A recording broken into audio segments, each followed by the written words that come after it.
Vous avez des émotions qui pourraient s'apparenter comme étant bonnes ou mauvaises en fonction de la perception de chacun. Mais si elles existent, ce n'est pas pour rien. Elles sont l'exutoire de votre corps.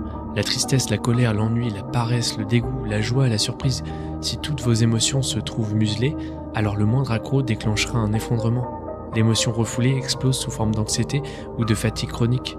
Vous n'êtes plus capable de ressentir un vrai bonheur parce que vous étouffez tout ce qui pourrait ressembler à une ombre. Épicure voulait chasser la peine, les stoïciens ont remis ça en question, mais c'est finalement revenu en force dans les coachings d'aujourd'hui.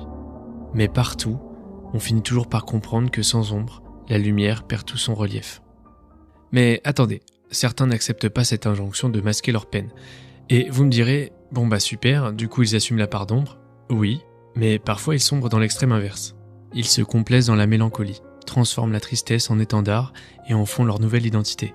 Ils s'y accrochent, en parlent sans cesse jusqu'à ce qu'elle les ronge à petit feu et les empêche de s'en détacher.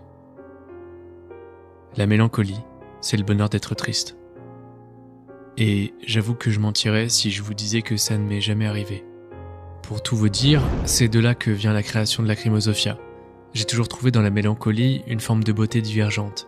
C'est un sentiment particulier et assez complexe à décrire. Mais ne tombez pas dans cette addiction. Si vous célébrez sans cesse votre mal-être, vous restez prisonnier de cette douleur.